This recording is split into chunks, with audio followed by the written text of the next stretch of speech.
सहपाठीगण, मैं शिवराज सिंह शेखावत आप सभी को गणतंत्रता दिवस की हार्दिक शुभकामना देता हूँ। गणतंत्र दिवस की हार्दिक शुभकामना देता हूँ। मैं आप सभी के बीच आज अपने कुछ विचार प्रस्तुत करना चाहूँगा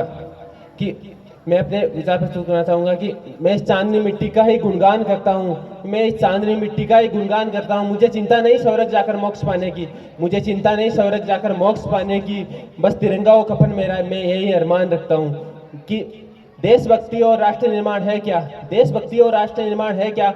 मुझे आज इसी पर खुलकर बोलना है और आप सभी को समझकर सुनना है कि मैं नहीं मानता कि राष्ट्रगान के 52 सेकंड में खड़े होकर राष्ट्रगान बोलना या वंदे मातरम भारत माता के नारे बढ़ के नारे लगाना ही देशभक्ति है। कि ये महोदय वो सदी है, महोदय वो सदी है जहाँ नीति नियम नैतिकता जैसे मूल्यों की धज्जियां उड़ाते लोग नजर आते हैं। ये वो सदी है जहाँ अहिंसा सदाचार जैसे मूल्य कोडियों के भाव बेचते लोग नजर आते हैं। और ये वो सदी है जहाँ दो सगे भाई भी अमन चैन और शांति के साथ बड़ी मुश्किल से जीवन जी पाते हैं। और ये वो सदी है जहाँ देश का युवा फेसबुक, व्हाट्सएप और इंस्टाग्राम के जैसे सोशल मीडिया के नेटवर्क के चैटिंग डेटिंग के माया जाल में फंसा हुआ नजर आता है। और मुझे तकलीफ तो तब होती है जब देश का युवा जिसके ऊपर राष्ट्र की जिम्मेदारी है, राष्ट्र समाज को जोड़ कर रखने का जिम्मा है, वो मुझे पबजी गेम में डूबा हुआ और शराब की लत में भीगा हुआ नजर आता है। वो मुझे पबजी गेम में डूबा हुआ और शराब की लत में भीगा हुआ नजर आता है।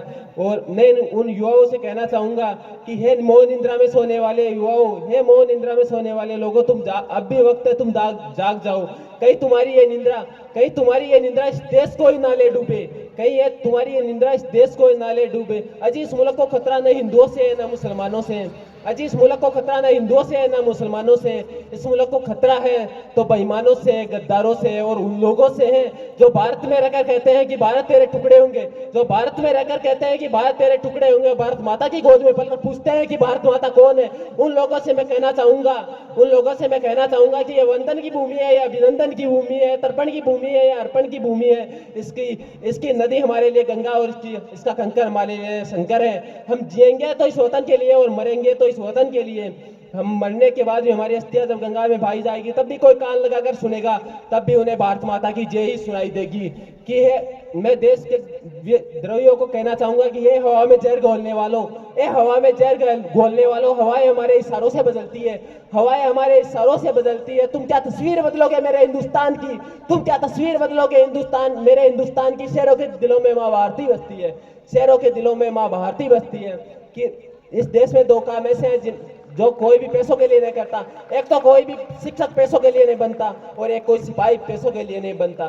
शिक्षक इसलिए बनता है कि शिक्षक ये चाहता है कि अगर मेरा विद्यार्थी पढ़ लिख कर आगे कुछ बना तो उसमें मेरा नाम होगा। और एक शहीद, एक जवान ये सोचता है कि अगर मैं सेना में जाकर इस वतन के लिए शहीद हो गया तो मेरा नाम अमर हो जाएगा। वह जवान जब देश के लिए बलिदान होता है तो वो कुछ पंक्तियां अपने परिवार को, जनों को समर्पित करके जाता है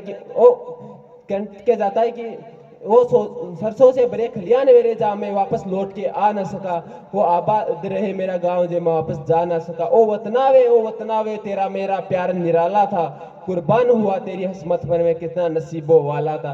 कि हमारे देश का राष्ट्र निर्माण तब संभव होगा जब एक गरीब के झोपड़ी को उठाकर उसका पक्का मकान होगा। और एक राष्ट्र का निर्माण तब संभव होगा जब जाट, राजपूत और मेघवाल के भेदभाव को हमारी सोच से मिटाया जाएगा। और देश का राष्ट्र निर्माण तब संभव होगा जब परीक्षाओं के पेपर लीक नहीं होंगे और देश के युवाओं के साथ